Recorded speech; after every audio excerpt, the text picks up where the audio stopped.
There he is, Mr. Sex Machine himself.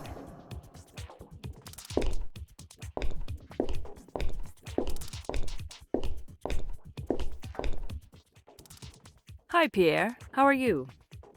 Well, I was great until I saw you. What do you mean by that, Pierre? Am I really that bad? Let's just say, you're scaring off my potential suitors. Can't you just leave? Listen, lover boy. If only you'd replied to my messages, I wouldn't need to chase you down like this. I am a free citizen, and I have a right to be selective about whom I reply to. And I am conducting an official investigation. You need to understand that you are obligated to cooperate with me. Whatever. What do you want?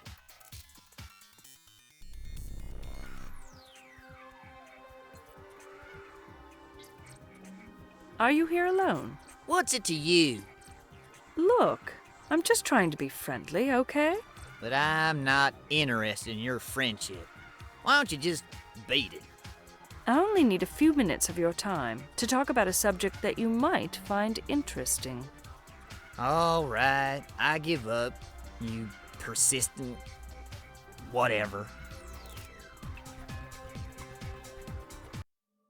Tell me, Pierre, what is an ideal monthly salary for someone in your line of work? What is this?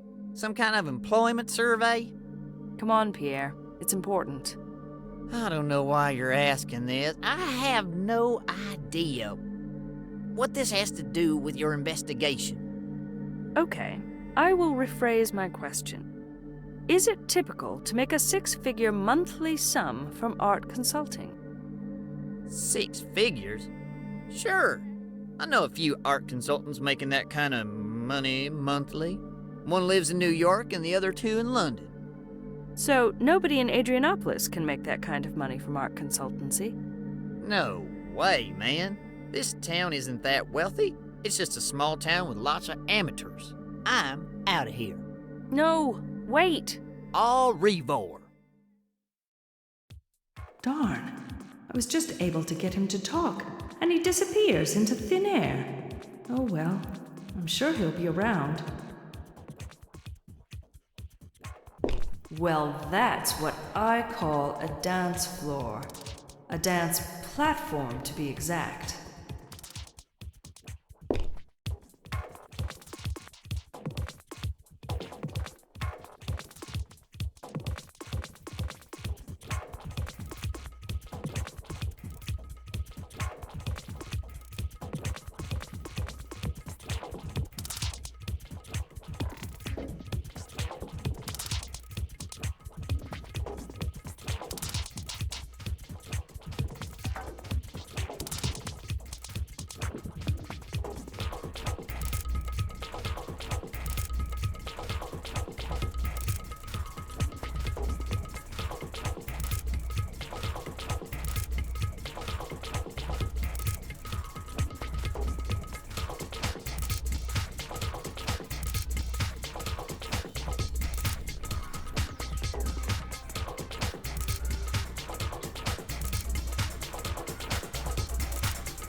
I don't need to talk to him right now.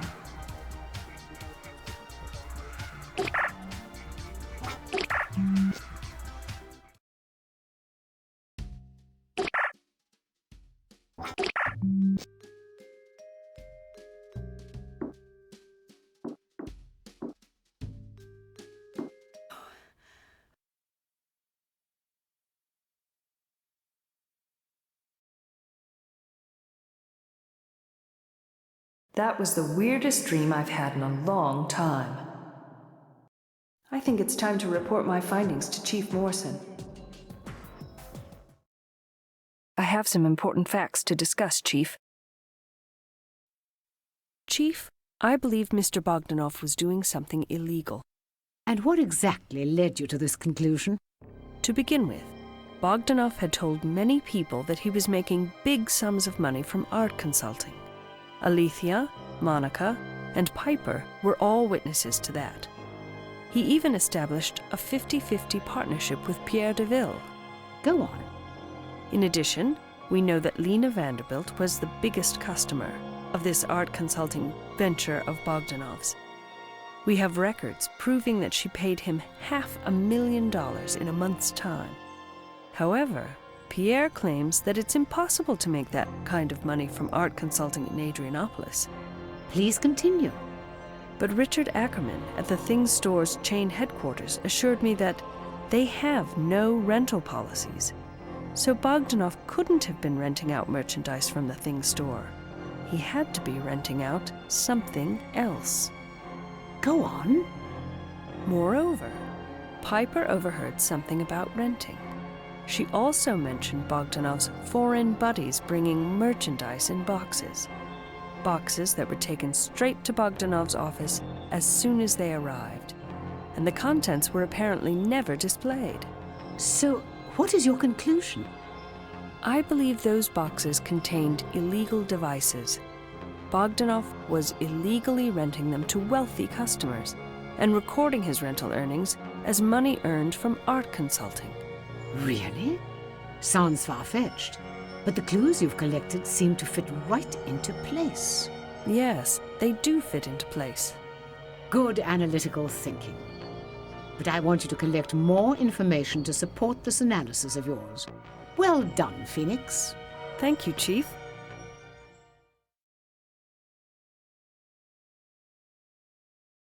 I have nothing further to mention at this time. Wow! This is the first time that Chief Morrison ever praised me for anything. Can't believe it.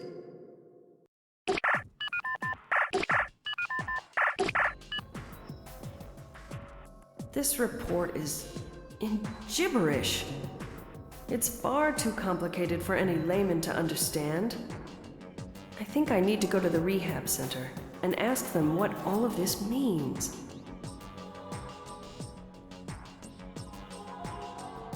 PA, add Adrianopolis Rehabilitation Center to my navigation map.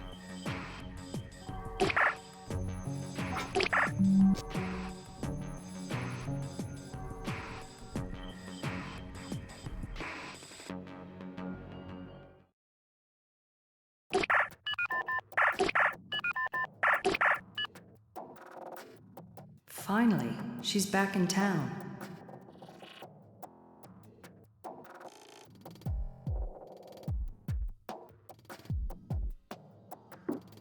That's an ad for an NGO. NGOs are the pressure groups that look out for the general interest of our society.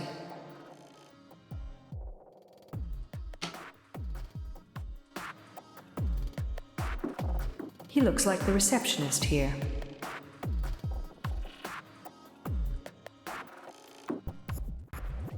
Hi, I'm Senior Officer Phoenix Wallace from the Adrianopolis Peace and Security Center. I'm here to see someone from the Criminal Task Force. Just one moment, Officer Wallace. Dr. Gisela Nemeth is able to see you, Officer. Thank you. And how can I find Dr. Nemeth? Just follow this corridor. It's the third door on the left. Hello, Dr. Nemeth. My name is Phoenix Wallace. I'm here to inquire about the death of Dr. Melvin Philip Spencer. And you are with? Oh, I'm sorry. I'm with the Adrianopolis Peace and Security Center.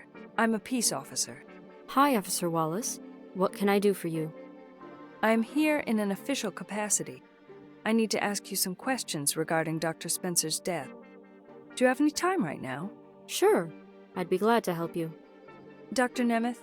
Call me Gisela, please. Oh, all right, Gisela. And you can call me Phoenix.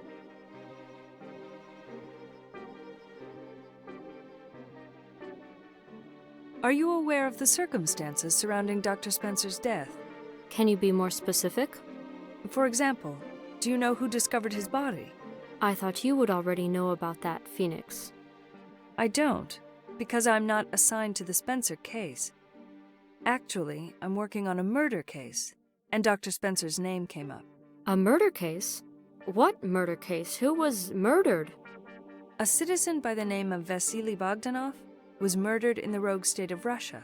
When was this? I haven't heard anything about it. On April 6th.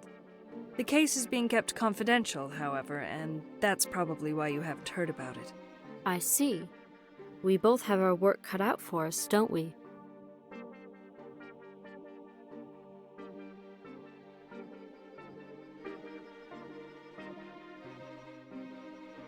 Who is preparing Dr. Spencer's autopsy report?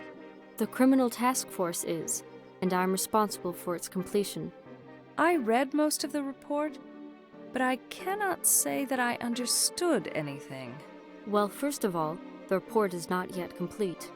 I could see that, but still, I should have been able to comprehend at least some of the contents, right? From a practical point of view, you are absolutely right. But our company policies prohibit us from writing reports that have ambiguous contents. What do you mean by that? What I mean is, we are not to use words that may create ambiguity and result in conflicting interpretations, especially by lawyers. Are you saying that you put all that medical mumbo-jumbo in your reports so that some lawyer can't sue you over it?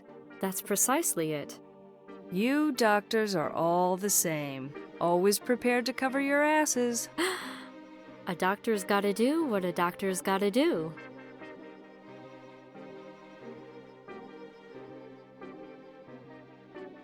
When did you first learn about Dr. Spencer's death? It was on April 7th, around noon. Who informed you? My director. I was called to a meeting in the rehab center's executive office, and then informed that the GPSN had asked for assistance with the unique autopsy case of Melvin Philip Spencer. Why is this such a unique case? Let me remind you that all deaths in the World Union are due to natural causes. However, Dr. Spencer's death was anything but natural.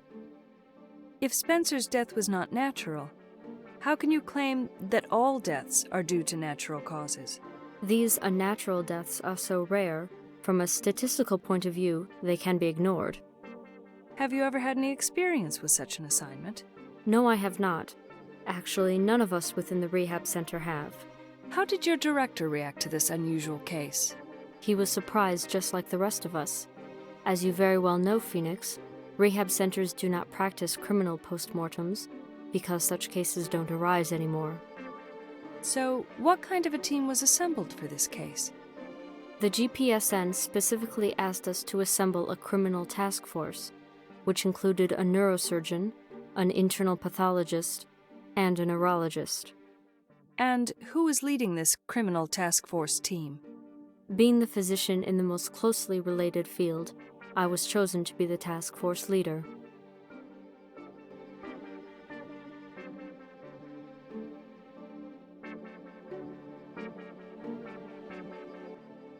I'm afraid I need to leave now, Gisela. May I come back later to continue our conversation? Sure thing, Phoenix. Oh, these hackers. How can this be possible? I hope they didn't do anything to my files. This has started happening too often. I'm starting to lose my trust in GPSN's ability to protect its data.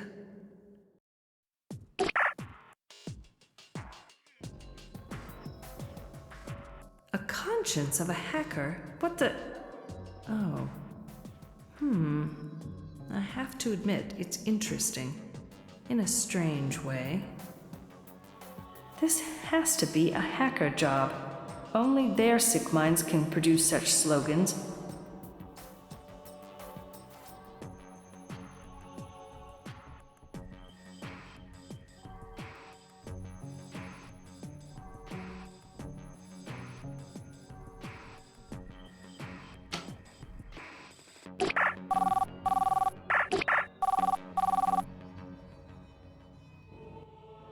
Hello, Officer Wallace. It's Gladys from Roger Arnett's salon.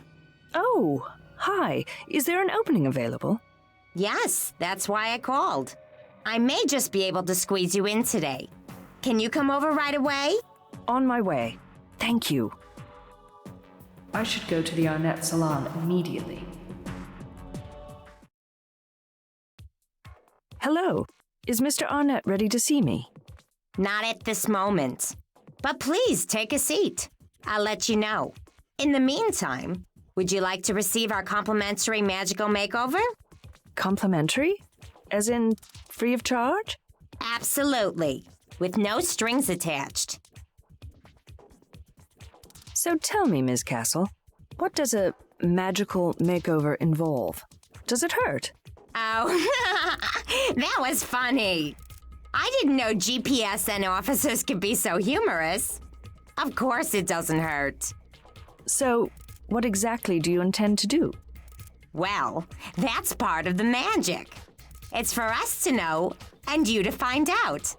We're going to give you a new hairdo using our intelligent software and do a makeover for your face using our top-of-the-line cosmetic products. And what if I don't like my new hairstyle and my new face? What a silly question. Of course you're gonna like the choices we make for you. Well, I must admit that I'm curious about what you do here. And you don't get such free offers from a salon like yours every day. I'll take you up on your offer. So glad to hear that. We won't disappoint you. You're still gonna let me see Mr. Arnett, right?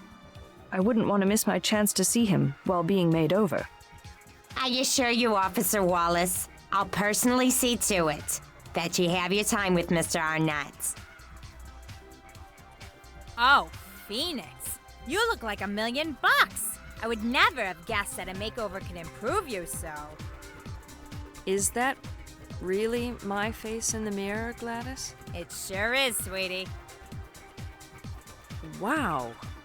You do unbelievable work here. I'm completely surprised. I never thought such a makeover was possible. Well, that's what we're here for. We can do wonders with anybody's face. Obviously you can. Oh, by the way, Mr. Arnett is ready to see you. He is. Thanks.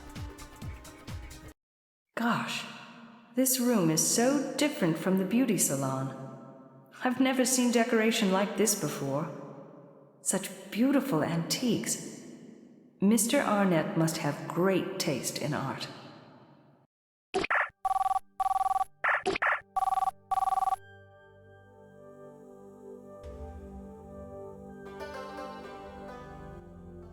Hello, dear. Hi, Sandra.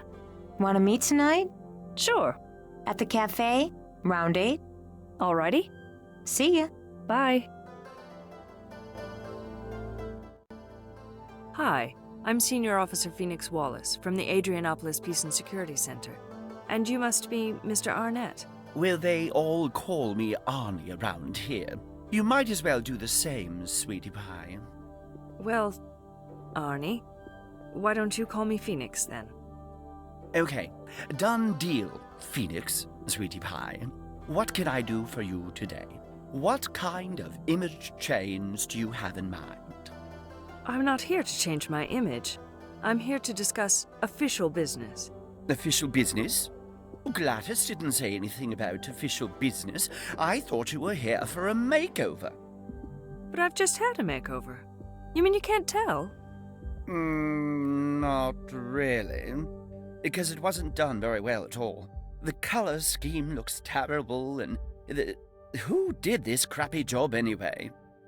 It was Gladys, your assistant. Oh, is that right? You lucky devil. She must have been trying one of those beta version programs. And what does that mean? It means that she was experimenting for her term assignment. Obviously, she had chosen the wrong color scheme for you. Anyway, what kind of official business do you have with me? Are you from Wimmer? No, Arnie, I told you I am a GPSN officer. Well then, GPSN Officer Phoenix, what can I do for you?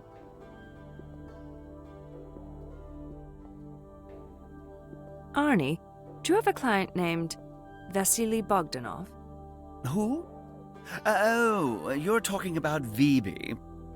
VB? I don't know. Are we talking about the same man? He's a short, fat, dumpy, bald man, right? I suppose he could be described that way. There you go then. VB, one of my very new customers. I haven't even had a chance to implement the latest makeover that I've designed for him. He was supposed to be in a few days ago, but he didn't show. Arnie, I hate to be the bearer of bad news, but Vibe is no longer with us. What do you mean? He's left Andrianopolis without saying bye-bye? I'm afraid he has, and he won't be returning. Ever. I don't understand. I thought he was just getting settled here in Andrianopolis. Do you know why he won't be returning? Yes, I know why he won't be returning. I regret to say he's dead. No. He is dead? You mean dead? Yes, I'm afraid he is dead, and I'm investigating his death. I would like you to answer a few questions for me. I am devastated. But I'll do my best to answer your questions. Oh, I'm still in shock. He was such a kind man.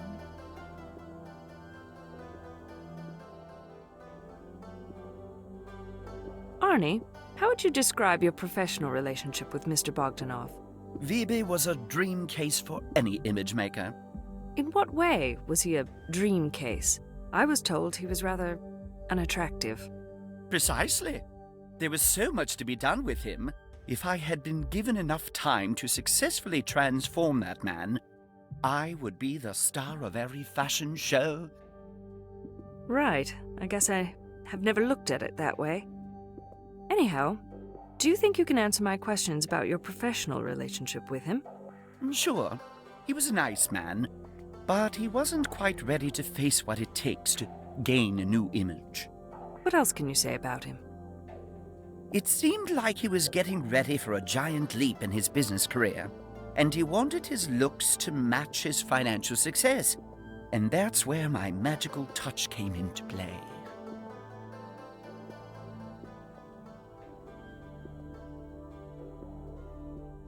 Do you think Mr. Bogdanov's business was going well? It certainly seemed to be. I got the feeling that his financial status was improving rapidly. How come? Well, first of all, dear, he was able to afford my services. It is very unusual for me to have a client with an HDI of only 70, the very bottom of the economical pyramid. I'm curious about that, too. It seems like Mr. Bogdanov's prosperity was very recent. Otherwise, it would have shown on his quarterly financial results. He was going to make a giant leap in his next quarterly review. I can tell you that. What makes you so sure? Let's just say it's my professional intuition. I have to understand my clients, in order to help them with their images. Are you sure this prediction of yours is purely intuition-based? In my line of business, you always need to support your intuition with a plausible rumor. In my line of business, we tend to ignore rumors. We look for facts. Let's just say my rumors can be more reliable than some of your facts. I think I'll leave now, Arnie. I need to think a little about your comments. All right, sweetie pie. Can you inform your assistant that I may be returning? Sure thing, doll. Just tell her that I'm expecting you. Surely he wasn't promoting unscientific thinking.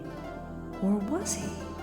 How can rumors be more reliable than facts? Wow, that's a number to be envious about. I don't think I've met someone with such a high HDI before.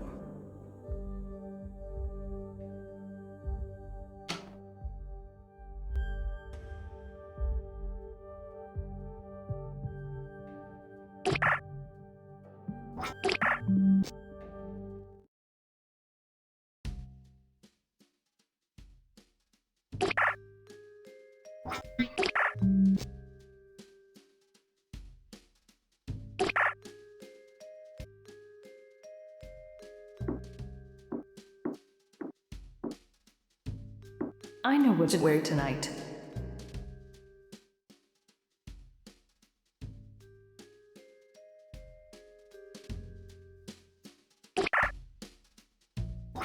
I need to get going, or else I'm going to be late for my meeting with Sandra. Hi, Sandra. Hi, dear. Oh, Phoenix. Don't tell me you've been walking around like that today. What is it? Is there something between my teeth? No, it's your makeup. If I didn't know you, I would have thought that you were a clown from the Russian circus. Who did this to you? It was Gladys Castle, Roger Arnett's assistant. She offered me a free makeover, and I thought, why not? The assistant of the famous Roger Arnett? Yes, exactly. In that case, I don't think your makeover was done correctly. That's what Arnett said, too.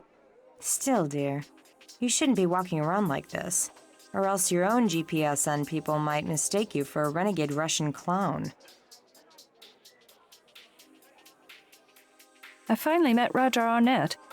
Wow, I know he's the best image maker in town.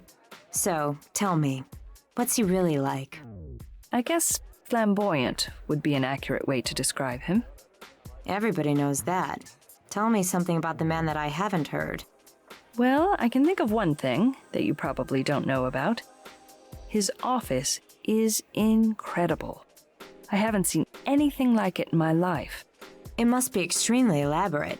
It is common knowledge that he influences all his clients there. No, it wasn't elaborate or anything. There wasn't even a computer in the room. I would describe it as being serene. No computer? How could he work like that? I don't know. There were the top-of-the-line computerized design stations in his salon, but not even an electronic notepad in his office. Oh, whatever. So tell me, what was so serene about his office? There were all these weird masks from the unexploitable parts of Africa. Some Asian wall hangings, a beautiful carpet. It was handmade, I believe. And those paintings, they were fantastic. Is that all? You can find those anywhere, Phoebe. I know, but his decorations were simple and in perfect harmony. It was such a soothing place to be. So, did your Pierre have anything of importance to say after you chased him all around the town? Yes, he claimed that art consultancy doesn't pay six-figure sums in a small city like Adrianopolis. Well, I have to say he has a point. There are just a few people in this city who could afford $1 million art consultation. However, they certainly would not hire a stinky immigrant. Sometimes I can't understand the reason for spending a fortune on things like art consultancy. Come on, Phoenix. Don't be so naive. It's so fashionable to have an expensive art consultant. Besides, one can easily increase her HDI several points after such a service. Really? Of course. Consider it as an investment for your future. Nowadays, a good art consulting service provides the best return on the investment. Oh, I wouldn't know. I'm not sure if I'd care. But you should know, and you should care. It's the only way to get to the top. You do want to get to the top, don't you? Oh, I don't know. I feel confused. Your case is really draining you. I think you need a break.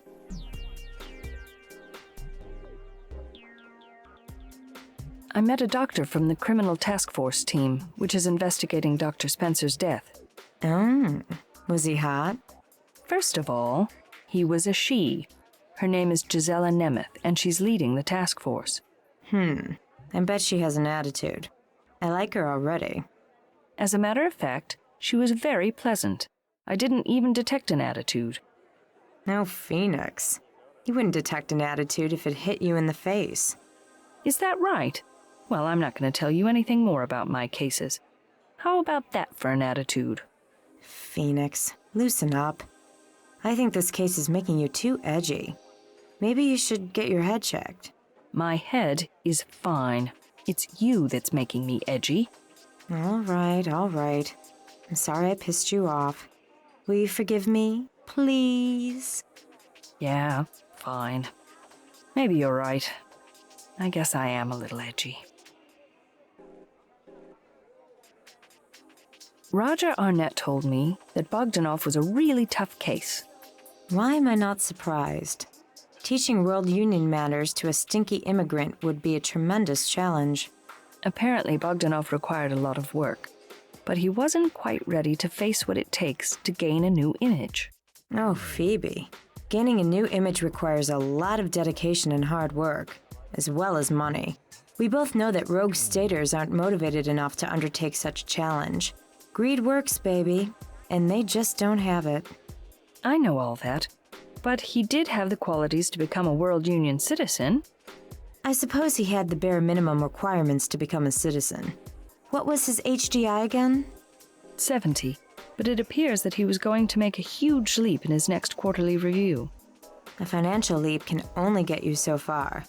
Our HDIs are not only based on the cash we have, but also on our health and the present value of our future prospects. I understand a great image can boost one's future prospects big time, and Bogdanov wasn't driven to achieve such an image, but what's your point? All I'm trying to say is that stinky immigrants can only get so far with the money they bring or make. Only people with a sound union education possess the greed for sustaining personal economic growth. Sandra, I need to leave now. Talk to you tomorrow then. Sure. See ya.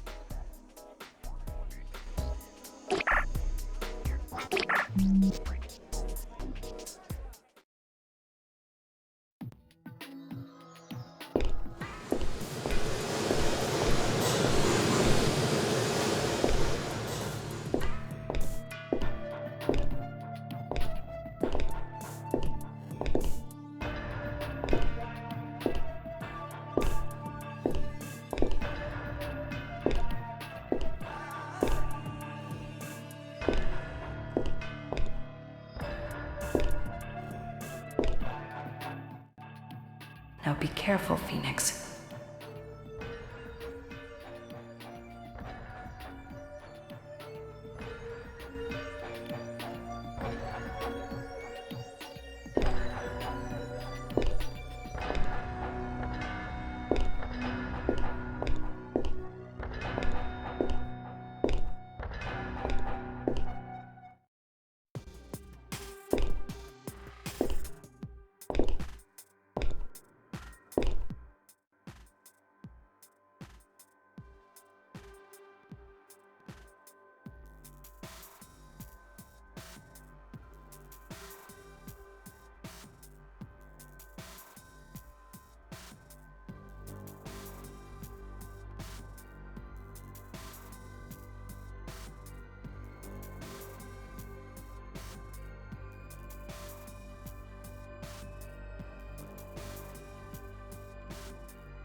word. There's a secret installation down here. Maybe a secret military area?